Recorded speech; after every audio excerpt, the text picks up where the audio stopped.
Curve ये बोलता है कि हम अपनी 70% ऑफ द न्यू इंफॉर्मेशन जो हमें मिलती है उसको 24 आवर्स के अंदर भुला देते हैं। कोई भी इंफॉर्मेशन 7 बार रिवाइज कर ली है अगर भाई फिर भी भूल रहे हो तो शायद थोड़ा आपके दिमाग में ज्यादा प्रॉब्लम है किसी भी मेथड से।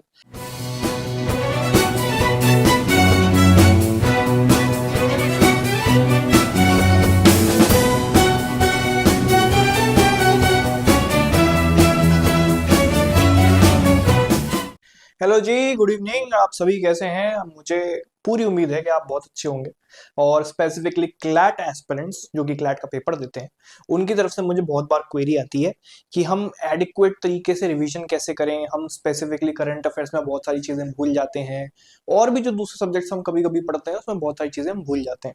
तो उन्हीं के इस क्वेरी के लिए मैं आज जो आप मेरी स्क्रीन पर देख रहे होंगे स्पेसिफिकली आपके लिए लेकर आया हूं स्पेस्ड रिवीजन टेक्निक। अब ये स्पेस्ड रिवीजन टेक्निक क्या होती है? ये एक तरीके से मैं नहीं खुद लेकर आया हूं, ये टेक्निक मैंने भी अपनी तैयारियों में कहीं ना कहीं लगाई है और बहुत हमसे पहले, हम सबसे पहले पहुंचे हुए लोग ये टेक्निक लगा के जा चुके हैं, इजाद करके जा चुके हैं। सबसे पहले हम देख लेते हैं ये है क्या। ये एक लर्निंग मेथड है बेसिकली। लर्निंग मेथड जहां पर आप इंफॉर्मेशन को एट रेगुलर इंटरवल रिव्यू करते हो। मतलब मैंने कोई नोट्स बनाया, आज एक पन्ने के नोट्स हैं, एक पेज के नोट्स हैं मेरे। अभी मैंने जब नोट्स बना लिए, आज से अभी से मान लो कुछ घंटे बाद उसको रिव्यू करा, फिर मैं सो गया, फिर मैंने उसको रिव्यू करा, फिर मैंने कुछ टाइम बाद फिर रिव्यू करा। ये रिव्यू अलग अलग इंटरवल्स पे, this is known as SRT, space revision technique. इसको SRT बोलते हैं, स्पेस रिवीजन टेक्निक, जो कि बहुत ज्यादा आपको काम आने वाला है। अब ये किस प्रिंसिपल पर काम करता है? अब आप जब यहाँ पर नजर मारेंगे आपको दिखेगा Ebbinghaus forgetting curve. Ebbinghaus forgetting curve, ये जो EFC है, एबिंगहॉस फॉरगेटिंग का कर्व, ये बोलता है कि हम अपनी 70% ऑफ द न्यू इंफॉर्मेशन जो हमें मिलती है उसको 24 आवर्स के अंदर भुला देते हैं अगर हम उसको रिवाइज ना करें। तो कोई भी इंफॉर्मेशन जो आपने पढ़ी होती है 24 घंटे के बाद आपके दिमाग से 70% ऑफ द इंफॉर्मेशन आप भूलना चालू हो जाते हो। ये साइंटिफिकली प्रूवन है, ये मैं नहीं बोल रहा हूं, ठीक है? आपने खुद फील करा होगा। कुछ लोगों की कैपेसिटी अच्छी होती है, वो क्या पता 24 दिनों बाद भी उनको वो चीज याद रहे, बट प्रॉब्लम है वहां। अब जो मैं टेक्निक लेकर आया हूं उसके बेनिफिट्स क्या क्या है, सबसे पहले वो देख लेते हैं। Reduces last minute cramming. आपका कोई बड़ा एग्जाम है, आपके पास बहुत सारा भंडार पुस्तकों का, कॉपीज का, नोटबुक्स का रखा होगा और आपको वो सबको रिवाइज करना पड़ेगा, तो आपका जो लास्ट मिनट का पूरा हैसल होता है वो इस मेथड से खत्म हो चुका है। क्यों? क्योंकि आपको बस एक नजर मारोगे सब कुछ रिकॉल हो जाएगा जो आपने पहले पिछले 4-5 बार पढ़ रखा है, ठीक है? और इससे आप लॉन्ग टर्म रिटेंशन काफी अच्छा डेवलप कर लेते हो। उसके बाद जो अगर आपका सिलेबस बहुत ज्यादा है, 2 years of current affairs for example, legal knowledge इतनी सारी है, अगर वास्ट सिलेबस है तो आप उसको भी एफिशिएंटली क्या कर सकते हो, मैनेज कर सकते हो, ठीक है? तो ये बेनिफिट्स हो जाते हैं। उसके बाद अब इसमें की प्रिंसिपल्स हैं क्या क्या, देखते हैं ढंग से। Spacing, revise eight interval. सबसे पहले हमको क्या करना है, इंफॉर्मेशन अपने पास है, अब रिवाइज करना है एक दिन, ठीक है? एक दिन में भी क्या, फॉर एग्जाम्पल आप मेरी किसी करंट अफेयर्स की क्लास में बैठते हो, मैंने आपको 3 घंटे पढ़ाया, सारी इंफॉर्मेशन आपने लिख ली है या फिर PPT आपको मिल गई है, क्लास के बाद ही हमको PPT मिल जाती है, हम उस क्लास में बैठे। अब क्या हुआ कि आप उस दिन जब सोने जाओगे उससे ठीक आधे घंटे पहले फॉर 30 मिनट्स रिवाइज कर लो मैंने जो पढ़ाया, ठीक है?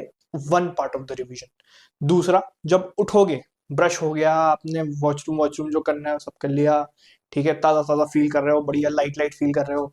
नाश्ता करने से पहले, ये रूटीन है, मान लो नाश्ता मैं करूंगा ही तब जब मैंने कल रात में जो क्लास अटेंड करी थी उसको रिवाइज कर लिया होगा। Second part of your revision हो गया। अब अगला देखते हैं, ये एक दिन हो गया। 3 डेज, 3 दिन बाद वापस से रैंडम टाइम स्लॉट पे आप उठाओगे जो आपने 3 दिन पहले, मतलब मेरी क्लास का जो पढ़ा होगा। फिर उसके बाद एक हफ्ते बाद वही उठाओगे जो आपने इन 3 दिनों में या फिर पूरे 7 दिनों में पढ़ा होगा। फिर उसके बाद 1 महीने बाद भी आप वही उठाओगे जो कि आपने पढ़ा होगा उस डेट के 1 महीने पहले, ठीक है? तो हर दिन एक इंटरवल में कुछ ना कुछ आप पढ़ ही रहे हो। आज जो पढ़ोगे वो शायद आपने, अब 1 महीने पहले की अगर मैं बात करूं, आज जो पढ़ रहे हो वो आपने 1 महीने पहले कभी पढ़ा होगा। कल जो पढ़ोगे वो आपने फिर 1 महीने पहले कभी उस डेट पर पढ़ा होगा। तो डेट्स आपकी सेम रहेंगी लेकिन आप ये इंटरवल याद रखना, तो उस हिसाब से आपका एक प्लानर भी बन सकता है। तो इफेक्टिवली अब अगर मैं बात करूं कि पहलगांव में 26 लोगों की मौत हुई, ये मैंने अभी आपको पढ़ाया, ठीक। तो आपने ये 26 वाला फिगर आपको अगर याद रखना है, एक बार आपने आज रात में याद करा, दूसरी बार आपने कल सुबह याद करा, तीसरी बार आपने 3 दिन बाद याद करा, चौथी बार आपने एक हफ्ते बाद याद करा, चौथी, ठीक है, फोर्थ टाइम, और पांचवी बार आपने वो इन्फॉर्मेशन वापस रिवाइज करी। अब ये जो 26 का फिगर है, आप टेक्निकली 5 बार रिवाइज कर चुके हो, और कोई भी एग्जाम में जाने से पहले एटलीस्ट 2 बार तो आप रिवाइज करोगे। तो 5 + 2, कोई भी इंफॉर्मेशन 7 बार रिवाइज कर ली है अगर भाई फिर भी भूल रहे हो, तो शायद थोड़ा आपके दिमाग में ज्यादा प्रॉब्लम है किसी भी मेथड से, ठीक। क्योंकि अगर 26 26 26 26 7 बार भी कोई आपको अलग अलग इंटरवल पे पढ़ा दे, पढ़ लो, उसके बाद भी दिमाग में से निकल जा रहा है, तो फिर हम शायद हमारा कोई डिफरेंट फैक्टर है जिसकी वजह से हम फिर भूल रहे हैं, ठीक। अगला, test yourself instead of passive reading, ठीक है।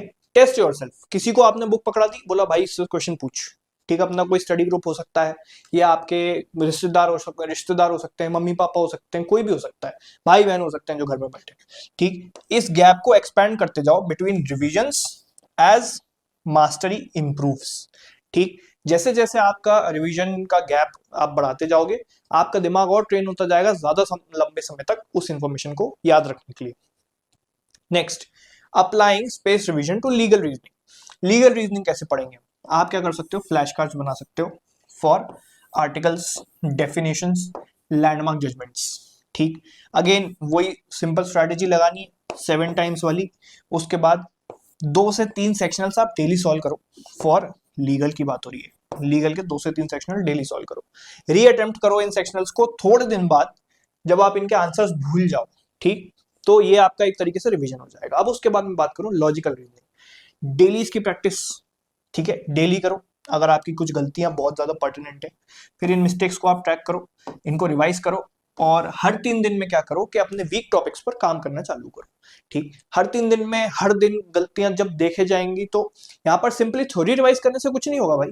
हर 3 दिन में आपको अपनी गलतियां देखते जाना है, और 2 से 3 सेक्शनल जो डेली हैं, ये 2 से 3 हर सब्जेक्ट के सेक्शनल्स की बात नहीं कर रहा हूं मैं, 3 सेक्शनल ओवरऑल देने, और उसमें से एक लॉजिकल रीजनिंग होना चाहिए, उसमें से एक लीगल रीजनिंग होना चाहिए, जो बताया मैंने आपको, ठीक। उसके बाद स्पेस रिवीजन आपको क्या है कि जो आपके रिकरिंग एरर्स जहां पर हो रहे हैं, वो पैटर्न आपको पूरा एक बार एनालाइज करना है, और उन एरर्स के ऊपर आपको स्पेस रिवीजन करना है, ठीक। अब इसको करंट अफेयर स्ट्रेटेजी के इवेंट्स हो गए, डेट्स हो गई, फैक्ट्स हो गए, इन सब पे क्या करना है, फ्लैश कार्ड्स बनाने अपन को, ठीक। फ्लैश कार्ड्स क्या होते हैं, गूगल कर लेना, मिल जाएगा, पता लग जाएगा क्या होता है फ्लैश कार्ड्स, ठीक। उसके बाद फ्लो चार्ट्स बनाओ, 5-10 रुपए का चार्ट पेपर आता है, 5 का तो नहीं, 10 का हो गया हो, तो ₹10 की इन्वेस्टमेंट है, मात्र 10 रुपए, जिसमें कुरकुरा खाते हो आप, तो दिमाग को कुरकुरा बनाने के लिए सिर्फ आपको 10 रुपए लगाने हैं यहाँ पर। फ्लो चार्ट्स बनाओगे, चार्ट पेपर पे क्या करोगे, ये कितना बड़ा आपने चार्ट पेपर खरीद लिया, ठीक। यहाँ पर आपने लिख दिया एग्जाम्पल के लिए ऑपरेशन सिंदूर, ठीक। फिर कहाँ हुआ था, क्या किया था, मेजर कौन था, किसने मीडिया में पोस्ट करा, फिर हमने क्या क्या था, कौन से मिसाइल थे, कौन से फाइटर जेट थे, S-400 क्या होता है, किसने दिया था, ये सारा आपने पूरा, जितनी बड़ी खबर है आपकी, वो सारा आपने इस चार्ट पेपर पर डाल दिया। चार्ट पेपर ही तो ताड़ना है रोज भाई, ठीक। इसकी उसकी फोटो ताड़ने का समय है तुम्हारे पास, चार्ट पेपर ताड़ने का समय नहीं है, ठीक। तो ये कर सकते हो, क्लियर। अब इससे प्रो टिप्स कुछ अगर मैं इसमें देना चाहूँ आपको बहुत सिंपल तरीके से, तो कंसिस्टेंसी आती है। अगर आप 1 घंटा डेली दो स्पेस रिवीजन टेक्निक को, तो आप कंसिस्टेंट अपनी प्रिपरेशन में खुद फील करना चालू कर दोगे। उसके बाद एक्टिवली रिकॉल करो, use self testing MCQs, flash cards over reading. बार बार पढ़ने से कुछ नहीं होता यार, ठीक। सिंपल बात कह रहा हूं मैं, क्योंकि मेरे सामने भर भर के इन्फॉर्मेशन लिखी हुई है, तो उसको you you you you read कर करके नींद आ जाएगी जबरदस्ती टेबल पे बैठे बैठे। इन्फॉर्मेशन को अलग अलग तरीके से टेस्ट करो ना। कोई बोर्ड रखा है, मान लो तुम्हारे सामने व्हाइट बोर्ड है, उस पर तुमने सोचा कि अब ऑपरेशन सिंदूर लिखूंगा, अब मुझे जितनी चीजें याद आ रही है मैं वो लिख दूंगा, ठीक। ये हो गया एक टेस्टिंग मेथड। दूसरा, एमसीक्यू अपने टीममेट से, किसी से, दोस्त से बनवा लिया, भाई इस पर 20 क्वेश्चन बना के दे दे, मेरे को अपने आप को टेस्ट करना है, ठीक। ये हो जाता है। और शॉर्ट एंड लेंथन इंटरवल्स को अपने आगे पीछे करने की कोशिश करो, ठीक। एग्जाम्पल के लिए, अगर आपको कोई सब्जेक्ट ऐसा लग रहा है कि ये 1 दिन में तो रिवाइज हो नहीं पाएगा, इसमें 2 दिन लगेंगे, तो अपना इंटरवल हमने 3 दिन की जगह 5 दिन का कर दिया, ठीक, या फिर हमें ऐसा लग रहा है कि कोई टॉपिक हमें और ज्यादा रिवाइज करना पड़ेगा, तो हमने वो इंटरवल के बीच में जो हम 7 टेक्निक्स डाल रहे थे, मतलब 7 बार हम जो रिवाइज कर रहे थे, 7 की जगह हमने 8 बार कर दिया, 9 बार कर दिया। जो जितना ज्यादा हार्ड है आपको लग रहा है, अगर उतना ज्यादा उसके आप इंटरवल्स इंक्रीज कर दो कि मैं ज्यादा रिवाइज करूंगा। कोई 7 is not a hard and fast rule. MS Dhoni की जर्सी है तो चिपक के नहीं रहना है उसमें, ठीक। उसके बाद combine with mock test, analyse mock test errors and add them to your revision cycle.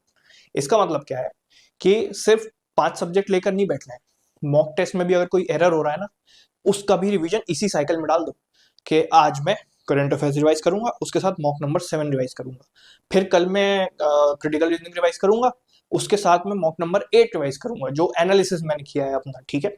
तो वो है, तो ये अगर आप इसके साथ डालते हो तो बढ़िया हो जाएगा आपका।